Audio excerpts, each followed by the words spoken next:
آئے رمضان کے مہینوں میں غریبوں کو ساڑیاں دینے والوں، رمضان کے مہینے میں غریبوں کو کپڑے دینے والوں، رمضان کے مہینے میں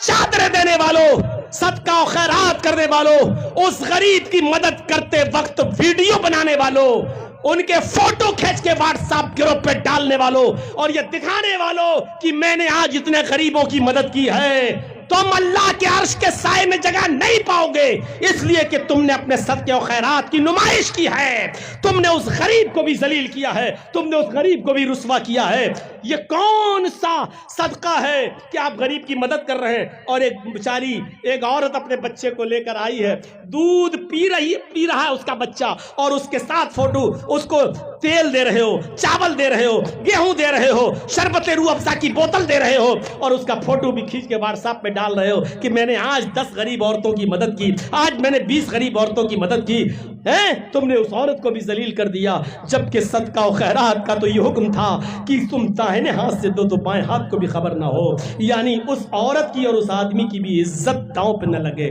اس کی بھی بے عزتی نہ ہو جس کو آپ دے رہے ہو۔ تمہیں نمائش کی پڑی ہوئی ہے، تمہیں 100 آدمیوں کا روزہ افطار کراتے ہو تو فوٹو کھینچتے ہو، یہ آج میں نے 100 آدمیوں کو روزہ افطار کرایا ہے، دعا کرنا اللہ تعالیٰ سے کہ اللہ ہمارے روزہ افطار کو قبول فرمائے۔ اب کیا قبول فرمائے گا اللہ؟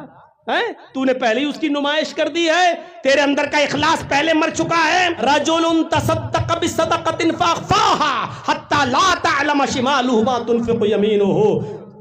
چھٹا آدمی وہ اللہ کے عرش کے سائے میں ہوگا جس نے کسی کو چھپا کر چپکے سے صدقہ اور خیرات کیا ہوگا، اور اتنا چپکے سے دیا ہوگا کہ داہنے ہاتھ سے دیا ہو اور بائیں ہاتھ کو بھی کسی کو خبر نہ ہو، بائیں ہاتھ کو بھی خبر نہ ہو، چپکے سے دیا ہو، دائیں ہاتھ سے دیا ہو اور بائیں ہاتھ کو بھی خبر نہ ہو۔ اس کا مطلب کیا ہے؟ مطلب یہ ہے شوہر اگر صدقہ کر رہا ہے تو بیوی تک کو پتہ نہ چلے، اور بیوی صدقہ کر رہی ہے، کسی غریب کی مدد کر رہی ہے تو شوہر کو بھی پتہ نہ چلے، باپ دے رہا ہے تو بیٹے کو بھی پتہ نہ چلے، اور بیٹا دے رہا ہے تو باپ کو بھی پتہ نہ چلے۔ یہ ہے چپکے سے دینے کا مطلب۔ حضرت یوسف علیہ السلام کے پاس کیا موقع نہیں تھا؟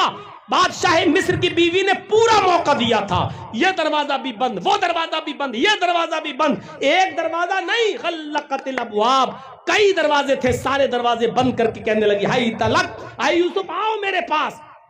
اور یوسف اگر اس کی بات مان لیتے تو 5 انگلی گھی میں، یوسف اگر اس کی بات مان لیتے تو کتنا قریبی بن کے رہتے، بادشاہ کی بیوی کتنا عزت دیتی، کتنا سمان دیتی، اپنے شوہر سے بھی چھپاتی، عزت بھی دیتی، دولت بھی دیتی، پیسہ بھی دیتی، اور اپنا جسم بھی دینے کے لیے تیار تھی، لیکن حضرت یوسف علیہ السلام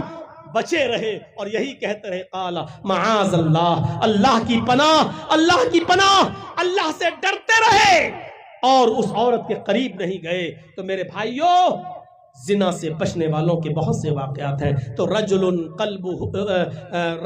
دعته امرأة ذات منصب و جمال فقال انی اخاف اللہ۔ 5واں وہ آدمی عرش کے سائے میں ہوگا جس کو کسی خوبصورت، حسین و جمیل، شریف عورت نے برے کام کے لیے بلایا اور اس نے کہہ دیا کہ میں اللہ سے ڈرتا ہوں۔ 5واں آدمی